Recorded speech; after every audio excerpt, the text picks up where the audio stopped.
Esse chapéu aqui foi um companheiro da Bahia que foi ontem me visitar no gabinete. Ele é o famoso Dudu. Ele é o companheiro secretário de Meio Ambiente da Bahia e foi no meu gabinete me entregar esse boné para que eu pudesse utilizar hoje. Então eu peço para o Banco do Brasil me desculpar, mas eu não poderia deixar de fazer a propaganda da Bahia aqui. Eu quero primeiro cumprimentar o meu companheiro Jerônimo Rodrigues, governador do estado da Bahia. A companheira Janja ficou de fazer uma reunião com as mulheres lá atrás. Eu mandei buscar, mas não a encontrei. Espero que não tenha fugido de mim. Quero cumprimentar o companheiro Rui Costa, Renan Filho, ministro do Transporte, Carlos Fávaro, da Agricultura, Luciana Santos, da Ciência e Tecnologia, Paulo Teixeira, do Desenvolvimento Agrário e Agricultura Familiar, André de Paula, da Pesca e Aquicultura, e o meu querido e amigo sempre, Otto Alencar, senador da Bahia, que muito nos orgulha. Quero cumprimentar os deputados federais que nos ajudam muito na Bahia. A companheira Alice da Mata, que era vice-líder do governo no Congresso Nacional, o companheiro Antônio Brito, que é do PSD, um dos companheiros que mais nos ajuda na Bahia, o companheiro Neto Carleto, também do PP, que nos ajuda muito na Bahia, o Túlio Gadelha, que é um deputado da rede, ele aqui é pernambucano, que nos ajuda muito, e o companheiro Zé Neto, do PT da Bahia. O Zé Neto é de Feira de Santana, se não me falha a memória. Quero cumprimentar a companheira Tarciana Medeiros, a presidenta do Banco do Brasil, a Silvia Maria, presidenta da Embrapa, e o Alexandre Abel, diretor do BNDES.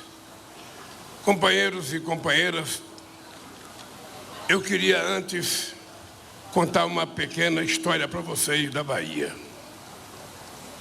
A Bahia é uma região que tem algo diferente do que existe em outros estados. A gente começa, companheiro Jerônimo e companheiro Rui Costa, cometendo um equívoco histórico que não foi oficializado. O Dom Pedro decretou a independência no dia 27 de abril de 1822, diz os livros de história que foi no Riacho Ipiranga, lá no bairro do Ipiranga. Mas a verdade é que a independência brasileira aconteceu aqui na Bahia, no 2 de julho, quando os baianos definiram a expulsão dos companheiros, que são os companheiros portugueses que estavam aqui. Eu só esqueci aqui de dizer o nome do companheiro Odacil, porque está na página secundária aqui. Odacil, eu quero agradecer a você e aos companheiros da direção da feira pela honra de ter sido convidado junto com o meu ministro da Agricultura para passar esse encontro aqui. Outra coisa importante na Bahia é que eu acho que em alguma encarnação eu nasci na Bahia. Porque o carinho que o povo baiano tem comigo e o carinho que eu tenho pelo povo baiano é uma coisa que transcende aquilo que a ciência explica, a questão da química. E eu lembro que essa Bahia aqui, se dependesse da Bahia, eu seria presidente desde 1989. E a Bahia é muito diferente. Em 2006, o Jacques Wagner era meu ministro do Trabalho. E, de repente, ele me procura e fala que quer ser candidato a governador. Aí eu falei: ô Galego, você quer ser candidato a governador? Você vai disputar as eleições contra a turma do ACM? Você não tem a menor chance. Mas eu vou. E eu vou ganhar. E deixou o Ministério do Trabalho contra a minha vontade. E foi ser candidato a governador da Bahia. Não é que o Galego ganhou as eleições no primeiro turno. Depois, ele repetiu sendo reeleito no primeiro turno. Depois ele inventou o Rui Costa. Ganhou no primeiro turno. O Rui Costa se reelegeu. E depois pegaram o Jerônimo, que tinha apenas 3% de voto. O outro tinha 67% dos votos. O adversário tinha 67% de votos, ele tinha 3%. Não é que eles conseguiram eleger o Jerônimo outra vez? Em poucos estados do Brasil aconteceu isso. Eu estou dizendo isso porque o Brasil está com uma confusão política que a gente não conhecia até então.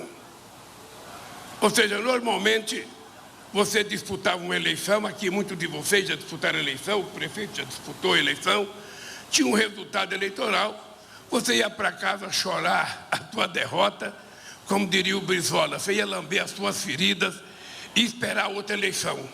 Foi assim que eu perdi do Fernando Henrique Cardoso 2 vezes, foi assim que eu perdi do Collor. E depois nós começamos a ganhar. Só que as pessoas que perdem para nós não se conformam. Não querem aceitar o resultado das eleições.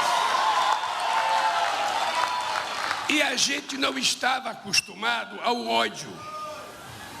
A gente não estava, eu não conheço na história do Brasil brigas em bar, porque fulano votou em Beltrano e outro votou em Cicrano. Nunca vi briga no bar.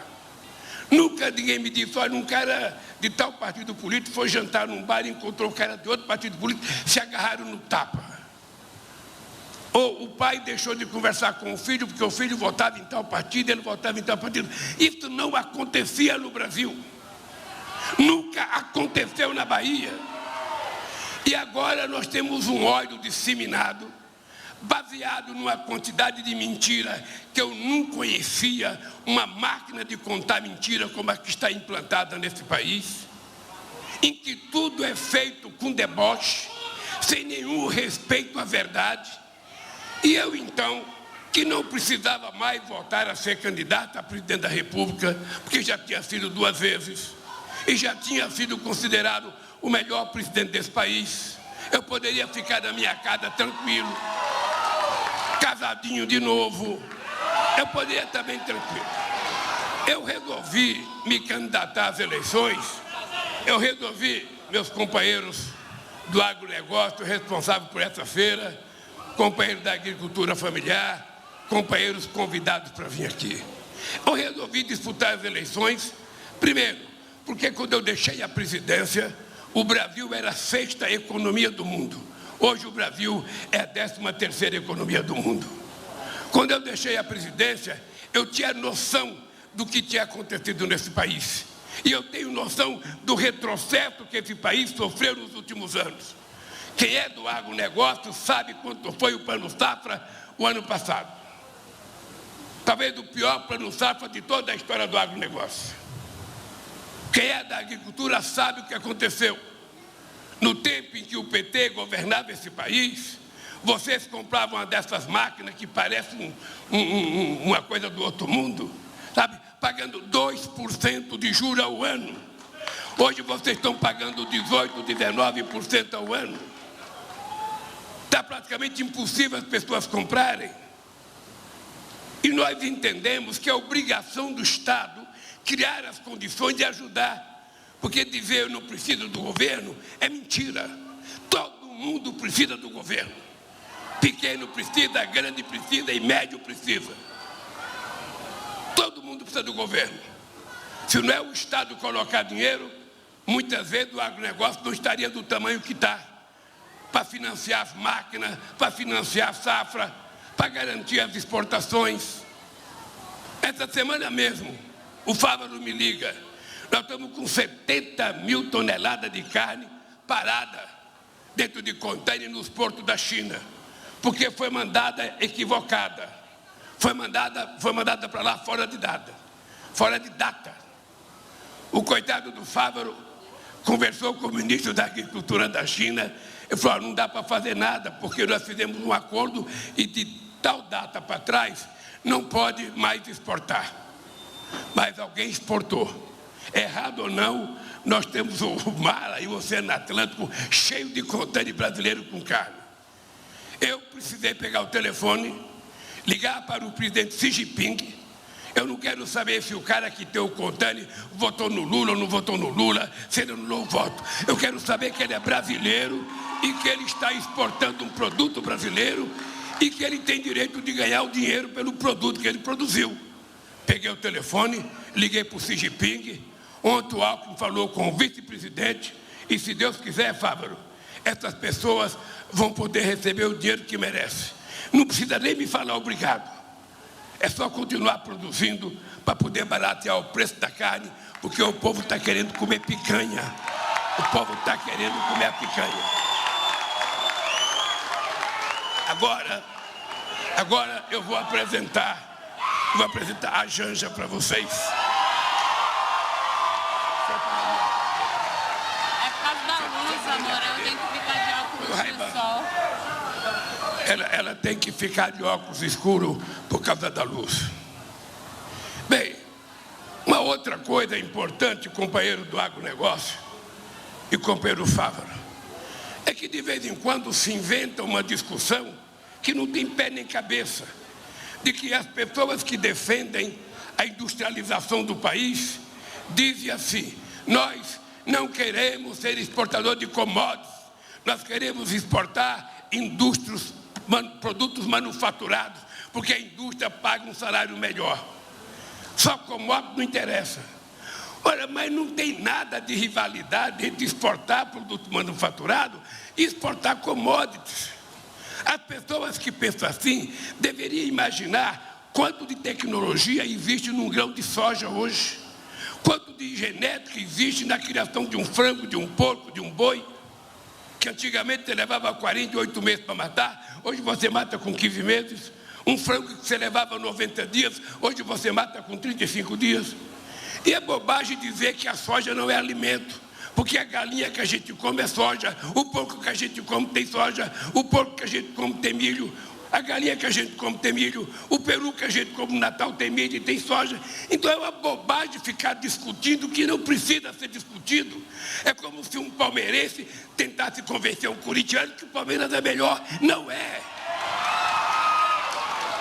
Ou como se um flamenguista tentasse convencer que o Flamengo é melhor do que o Vasco. Apesar de ter ganhado de 4-1, não é melhor. Quem é vascaíno acha o Vasco melhor. Quem é flamenguista acha o flamenguista melhor. E assim é. O Brasil precisa dos dois. O Brasil precisa da agricultura e o Brasil precisa da indústria. A outra polêmica que eu acho maluca é o pequeno proprietário e o agronegócio. Ora, são duas coisas totalmente necessárias ao país. Não há rivalidade. Não há porque o preconceito do grande contra o pequeno ou do pequeno contra o grande. Ora, o Brasil precisa dos dois. Porque os dois ajudam o Brasil. Nós temos 4.600.000 propriedades nesse país com menos de 100 hectares. Essa gente cria porco, cria galinha, cria, pequeno rebanho de vaca leiteira, planta soja, planta milho, planta soja também, cria peixe. Essa gente produz parte do alimento que nós consumimos, então nós precisamos deles. O Fávaro, que é criador de gado e churrasqueiro de boa qualidade, ele foi sexta-feira achar um churrasco lá em casa. Eu nunca tinha comido um churrasco tão bom. Eu espero, e ele levou a carne, isso que é bom. Não precisa eu comprar carne. Mas veja, a verdade é que nós precisamos dos dois, uma complementa a outra. O Fávaro, quando ele quer comer um frango caipira, ele não vai criar uma galinha caipira junto com a vaca dele. Ele vai num pequeno produtor lá comprar a galinha caipira, o ovinho caipira com a gema bem amarelinha. É isso que acontece no Brasil e é por isso que nós temos que valorizar os dois. Quando a agricultura vai bem, a indústria de máquina vai bem. Quando nós criamos o Mais Alimento em 2008, só de trator de 80 cavalos, nós vendemos 80 mil. Nós salvamos a indústria automobilística naquele ano. Então, pelo amor de Deus, é preciso parar de construir rivalidade onde ela não existe. A gente não pode dar corda para o discurso ignorante.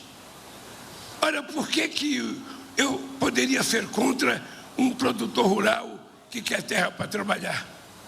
Por que eu poderia ser contra um grande produtor que está produzindo e vendendo sua soja ou fazendo o Brasil voltar a plantar algodão, coisa que o Brasil tem deixado de plantar? Deus queira que a gente produza muito mais, que a gente venda muito mais, que a gente exporta muito mais, porque tudo isso é riqueza para esse país. E nós, companheiros, eu queria que vocês soubessem, esse moço que foi apresentado aqui como ministro do Transporte, o Renan Filho, em 5 meses, ele já investiu mais dinheiro nas estradas do que o governo passado no ano todo. Vou dizer mais. Nós vamos investir este ano mais do que eles investiram nos 4 anos. Neste ano vamos investir. Eu poderia perguntar para qualquer um de vocês, me lembrem e me indiquem uma obra de infraestrutura que foi feita no governo passado. Me diga onde tem uma ponte, aonde tem uma estrada, aonde tem uma ferrovia. Eu dou um prêmio se alguém me dizer aonde é que tem aqui na Bahia. Porque isso não tem em lugar nenhum do Brasil. Esse país foi governado na base da mentira e do ódio, na base de instigar disputa onde não era necessário. E o povo brasileiro não é assim. Quando eu tomei posse, a primeira coisa que eu fiz foi reunir 27 governadores de estado. Eu quero que vocês me digam quais as 3 obras mais importantes que você quer para o estado. Aqui na Bahia, eu já sei o problema da fragilidade da energia elétrica aqui, que falta muito. Eu sei que vocês sonham com a estrada, sabe, Luiz Eduardo Barreiras. Eu sei que vocês sonham. Ela já está sendo projetada e, se Deus quiser, nós vamos fazer uma PPP para construir. Eu sei do desejo de vocês com a ferrovia e, se Deus quiser, a gente vai acabar. Até porque é para isso que você foi eleito. Sabe, governar que nem plantar uma árvore. Você planta, tem que regar, tem que ter, só precisa cuidar para ela crescer. A segunda coisa que eu fiz foi reunir todos os reitores desse país. Você sabe que presidente não gosta de se reunir com prefeitos nem com reitores, porque só vai pedir dinheiro. Eu reuni todos os reitores das escolas técnicas e das universidades para dizer o que vocês querem. Porque as universidades brasileiras estavam à falência. Estavam sem poder investir em pesquisa, laboratórios fechando. E eu falei, pode ficar tranquilo que não vai faltar dinheiro para a educação. Educação é investimento e a gente vai colocar o dinheiro que for necessário. E eu quero que vocês julguem o nosso governo em dezembro de 2026. Quando terminar, eu quero comparar com qualquer outro presidente da República. Eu estou falando com antecedência. Eu não estou esperando marcar o gol para dizer que o gol foi bonito, não. Eu estou falando com antecedência. Vocês que estão hoje assistindo esse encontro aqui, quando chegar dia 30 de dezembro de 2026, eu estou disposto a comparar o que nós fizemos contra todos os governos, inclusive contra o meu governo, porque eu votei para fazer mais do que eu fiz da outra vez, e fazer muito mais. É esse país que a gente vai construir. E esse país, para ser construído assim, precisa de todos. Joguem o ódio na lata do lixo. Coloque o seu coração para bater. Dê um sorriso para o seu vizinho. Fale bom dia, fale boa tarde. Vá visitar um parceiro seu que está doente. Vá dar um abraço, vá ver se ele precisa de alguma coisa. É esse mundo que nós precisamos construir, porque o ser humano nasceu para viver em comunidade. Ele não nasceu para viver do ódio, para viver separado, para viver brigando. Afinal de contas, nós não somos galo de briga. Nós somos seres humanos, a única raça animal inteligente. É por por isso que quando a gente fala em meio ambiente e na questão do clima, a gente não está falando contra os produtores que trabalham corretamente e que preservam. As pessoas sabem que não pode destruir os rios. As pessoas sabem que não pode plantar no Pantanal. As pessoas sabem que não pode plantar na Caatinga. As pessoas sabem que não pode plantar na Amazônia. Nenhuma pessoa honesta vai poder derrubar uma floresta para plantar, porque nós temos 30 milhões de terras degradadas que podem ser utilizadas para a gente dobrar a nossa produção. Agora, quem quiser agir como bandido e for desmatar, vai ter que sofrer as penas da lei, porque a gente vai preservar esse país. O cidadão quer cortar um mogno de 300 anos, uma árvore que está com 300 anos na Amazônia, ele quer cortar para vender para a Itália. Se você quer cortar uma árvore que é de todos, corte a sua, plante no seu quintal, deixa ela crescer e corte. Mas as árvores da Amazônia é do povo brasileiro e quem não é dono não pode fazer madeira dessa árvore. É simples. Pergunta para o seu filho. E nós vamos cuidar disso na escola. A meninada vai ter que aprender na escola aula ambiental. Para as crianças chegar em casa, ensinar pai e mãe, fazer coleta de lixo seletivo, jogar as coisas certas numa lata, para que a gente possa ver esse país melhorar, ser respeitado, e esse país ser levado a sério no mundo. Por isso, companheiros, obrigado pelo convite. Boa feira para vocês e muito obrigado pelo carinho de vocês. Um abraço e até a próxima vez.